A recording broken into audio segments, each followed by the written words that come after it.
Hello guys, and welcome to another Red Life Studio episode. Please subscribe and give me a like, and share my videos if you're enjoying them. Also, feel free to leave me a comment below. Now let's begin with today's stories. My wife cheated on me. What the hell do I do now? I'm going to try and keep this as short as possible and avoid details that aren't needed or relevant. I can't promise anything though because I am just a little emotional right now and I'm not thinking all too clearly, unfortunately. Sharing this with someone will act as a form of therapy, or so I hope. What do I do now? About a week or so ago, I accidentally signed into the Yahoo account that belongs to my wife. She didn't sign out. It was a pure accident. I wanted to check my Yahoo for client emails, and when I realized I was in her account, I caved to my natural curiosity. There were a significant number of emails that seemed personal from their subject lines, and I decided to explore it. I read about 30 different emails and forwarded them to my email for safekeeping. I went and took a cold shower to try and collect my thoughts. The emails were responses from advertisements on Craigslist, Backpage, and from some adult friend finder type site. Further investigation revealed that the advertisements in question were for NSA encounters with men during the hours she was at work. Judging by the dates, this whole thing started back in December of 2011. However, it remains possible that it started earlier than that. The exact details in her advertisements remains irrelevant to this discussion, but suffice to say she proclaimed a pure unsatisfaction with our intimate life and needed good sex.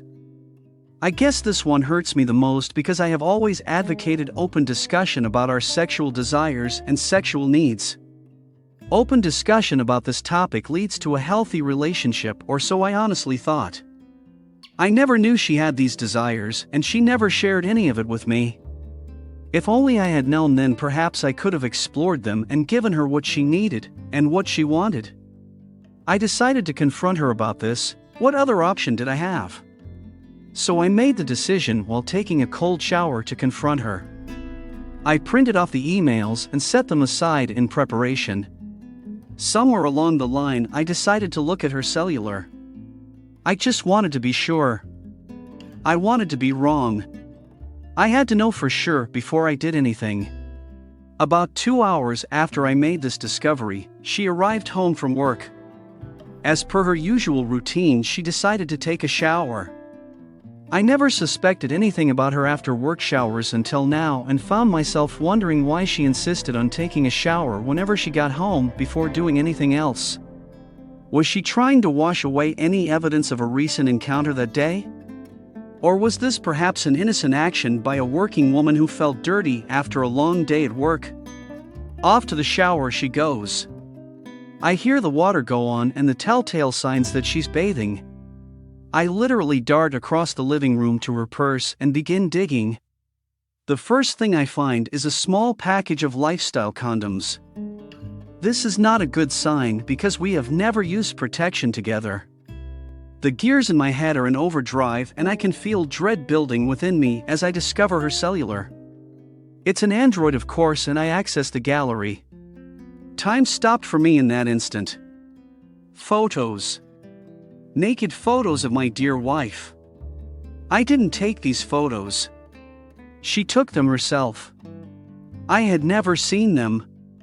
I luckily had my laptop out and copied the photos over to my computer for safekeeping. It's in my nature to preserve evidence, leverage, and ammunition when entering unknown and obviously dangerous territory. I then decided to read some of her text messages.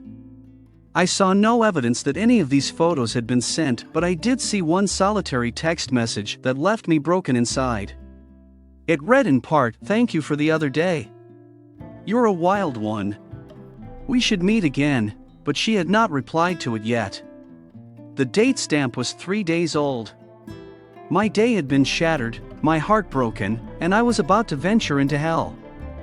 The evidence was there staring me in the face, and I had only one thing left to do. To confront my wife with the evidence I had collected and watch my entire life disintegrate around me. I collected the papers I printed earlier, her cellular, and my laptop, and took a seat at the kitchen table. I heard the shower go off and knew that within 5 minutes my lifestyle would officially come to an end. I poured myself a scotch and waited for her to emerge. I don't drink, but once in a great moon and only when I am deeply troubled. She knows this, so when she emerged she knew something was on my mind. She came over, gave me a kiss while she wrapped her arms around me, and asked what was on my mind. I asked her to have a seat and told her we needed to talk. I think she knew what was coming because the color drained from her face as she sat down. Her posture was that of a scared animal trying to remain calm and collected. She inquired further. The time was at hand, the moment was now. I didn't say a single word at first. I just slid the emails across the table to her and studied her reaction. At first she didn't say anything, she just looked distantly towards the floor. I turned my laptop around and showed her the images I had downloaded from her cellular. She closed the laptop after seeing the first two and started to cry. I wanted to hold her and tell her it would be all right. I wanted to be close to her. I needed to stay the course. I took another drink from my scotch and looked directly at her. Neither of us said anything for a good 10 minutes until she finally broke the silence. The subject of our discussion I am sure you already know. I confirmed that my wife was indeed cheating on me and that she had slept with 4 different men in the last 2 months. The most recent was last week and happened about 3 hours before I came home from a quick trip to California. It happened in our home and on our marital bed. To make the situation worse, that same night her and I made love. I also confirmed that she performed oral sex on these men. So now the knowledge that another man's cock was in my wife's mouth 3 hours before my tongue was in her mouth has me somewhat creeped the hell out. She did mention that she has never had unprotected vaginal sex with these men, so at least there's that little tidbit of good news, but I find myself questioning the legitimacy of her answers. She professed her remorse over it and doesn't want this to end our marriage. She professed her unyielding love for me, her desire to be with me for all eternity, and how we could and should make beautiful children together. She seems to be legitimately regretful for her actions and genuinely frightened of losing me. She said that she is willing to sacrifice anything she needs to in order to save our marriage and repair the damage she has done. She took the initiative in front of me and deleted the photos from her cellular. She called the men she had been with on speakerphone and told them never to contact her again, and she openly showed me the Craigslist advertisements and deleted them. She went on to suggest that we pack up and move somewhere quiet and somewhere private. Somewhere away from the city, a small town perhaps, where we can work on our difficulties together without interference. So what do I do now? Do I keep her and see if we can work through this? Do I let her go and move on to new and better things? Where do I go from here? What do I do now? We have been together for 7 years, married for 5 of those 7 years, and have a lot of history together. I'll be honest and admit that I probably don't know how to live without her. She is my world. My center. Perhaps it would help you Reddit if you knew a little more about me. I am 29 years old and my wife is 27. She works at the airport and I am a web developer, self-employed/freelance. I have never been good with women overall. Hell, I had only had sex twice in my life prior to meeting my wife. I'm of the shy type and find it difficult to approach women openly.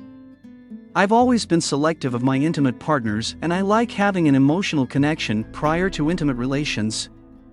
This is part of the reason I had not been laid extensively prior to meeting my wife. I find myself sitting here, writing this, and wondering if I would ever find another woman to share my life with. Am I one of these people who are destined to be alone and to be hurt? I mentioned a little bit ago that I had only been laid twice in the years leading to my marriage. Did I mention those girls also cheated on me? It seems to be a recurring theme in my life. My faith in the opposite sex, the ability to trust the opposite sex, is at an all-time low. So my questions are simple, Reddit. What do I do now? Where do I go from here? To what end? Thank you for watching. If you enjoyed the video, hit like. If you would like to see more, feel free to subscribe.